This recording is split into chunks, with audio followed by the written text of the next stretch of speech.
सभी को राम राम। आप सबका हमारे चैनल अगम ज्ञान भक्ति पर स्वागत है। आज हम अपनी वीडियो में सफला एकादशी की व्रत को कथा को कहने जा रहे हैं। तो चलिए शुरू करते हैं। वीडियो पसंद आए तो लाइक करें, शेयर करें, कमेंट करें। प्राचीन समय में चंपावती नगरी में महिष्मान नामक एक राजा राज्य करता था। उसके 4 पुत्र थे। उसका सबसे बड़ा लुम्पक नाम का एक पुत्र महापापी और दुष्ट था। वह हमेशा पर स्त्री गमन में तथा वेश्याओं के यहाँ जाकर अपने पिता का धन व्यय किया करता था। देवता, ब्राह्मण, वैष्णव आदि सुपात्रों की निंदा करके वह अति प्रसन्न होता था। सारी प्रजा उसके कुकर्मों से बहुत दुखी थी, परंतु युवराज होने के कारण वह सब चुपचाप उसके अत्याचारों को सहन करने को विवश थे। और किसी में भी इतना साहस नहीं था कि कोई राजा से उसकी शिकायत करता, परंतु बुराई अधिक समय तक पर्दे में नहीं रहती। एक दिन राजा महिष्मान को लुम्पक के कुकर्मों का पता चल ही गया। तब राजा अत्यधिक क्रोधित हुआ और उसने लुम्पक को अपने राज्य से निकाल दिया। पिता द्वारा त्यागते ही लुम्पक को औरों ने भी सम्मान देना त्याग दिया। अब वह सोचने लगा कि मैं क्या करूं, कहाँ जाऊं। अंत में उसने रात्रि को पिता के राज्य में चोरी करने की ठानी। वह दिन में राज्य से बाहर रहने लगा और रात्रि को अपने पिता की नगरी में जाकर चोरी तथा अन्य बुरे कर्म करने लगा। रात में वह जाकर नगर के निवासियों को मारता तथा कष्ट देता। वन में वह निर्दोष पशु पक्षियों को मारकर उनका भक्षण किया करता था। किसी रात जब वह नगर में चोरी आदि करके पकड़ा भी जाता तो राजा के डर से पहरेदार उसे छोड़ देते थे। कहते हैं कि कभी कभी अनजाने में भी प्राणी ईश्वर की कृपा का पात्र बन जाता है। ऐसा ही कुछ लुम्पक के साथ भी हुआ। जिस वन में वह रहता था वह वन भगवान को भी बहुत प्रिय था। उस वन में एक प्राचीन पीपल का वृक्ष था तथा उस वन को सभी लोग देवताओं का क्रीड़ा स्थल मानते थे।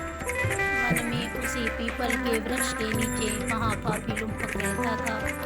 कुछ दिन बाद पौष माह के कृष्ण पक्ष की दशमी के दिन वस्त्रहीन होने के कारण लुम्पक को तेज ठंड से मूर्छित होना पड़ा। ठंड के कारण वह न रात को सो सका और न उसके हाथ पैर अकड़ गए। वह रात बड़ी कठिनता से बीती, किंतु सूर्य के उदय होने पर भी उसकी मूर्छा नहीं टूटी। वह ज्यों का त्यों ही पड़ा रहा। सफला एकादशी की दोपहर वह पापी मूर्छित ही पड़ा रहा। जब सूर्य के तपने से उसे कुछ गर्मी मिली तब दोपहर में कहीं उसे होश आया। वह अपने स्थान से उठकर किसी प्रकार चलते हुए वन में भोजन की खोज में फिरने लगा। उस दिन वह शिकार करने में असमर्थ था, इसलिए पृथ्वी पर गिरे हुए फलों को लेकर पीपल के वृक्ष के नीचे आ गया। तब तक भगवान सूर्य अस्ताचल को प्रस्थान कर गए।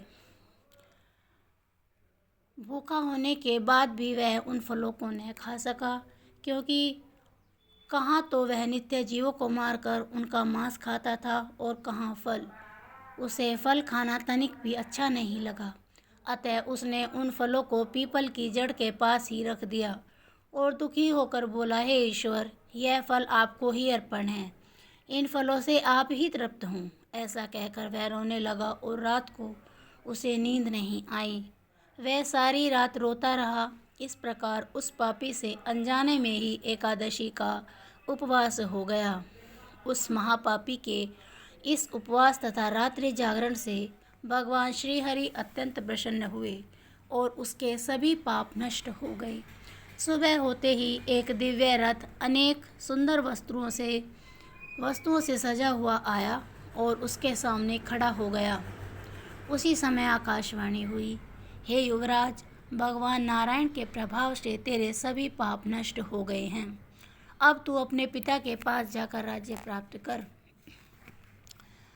जब यह आकाशवाणी लुम्पक ने सुनी तो वह अत्यंत प्रसन्न होते हुए बोला, हे प्रभु, आपकी जय हो। ऐसा कहकर उसने सुंदर वस्त्र धारण किए और फिर अपने पिता के पास गया। पिता के पास पहुंचकर उसने सारी कथा पिता को सुनाई। पुत्र के मुख से सारा वृत्तांत सुनने के बाद पिता ने अपना सारा राज्य तत्क्षण ही पुत्र को सौंप दिया और वह स्वयं वन में चला गया। अब लुम्पक शास्त्रानुसार राज्य करने लगा। उसकी स्त्री पुत्र आदि भी श्री विष्णु के परम भक्त बन गए। वृद्धावस्था आने पर वह पुत्र अपने पुत्र को राज्य सौंपकर भगवान का भजन करने के लिए वन में चला गया और अंत में परम पद को प्राप्त हुआ। हे पार्थ, जो मनुष्य श्रद्धा एवं भक्ति पूर्वक इस सफला एकादशी का उपवास करते हैं उनके सभी पाप नष्ट हो जाते हैं और अंत में मुक्ति प्राप्त होती है। हे अर्जुन, जो मनुष्य इस सफला एकादशी के महात्म्य को नहीं समझते उन्हें पूंछ और सींगों से विहीन पशु ही समझना चाहिए। सफला एकादशी के महात्म्य को पढ़ने अथवा श्रवण करने से ही प्राणी को राजसूय यज्ञ के समान फल प्राप्त होता है। बोले सफला एकादशी माता की जय। बोले विष्णु भगवान की जय।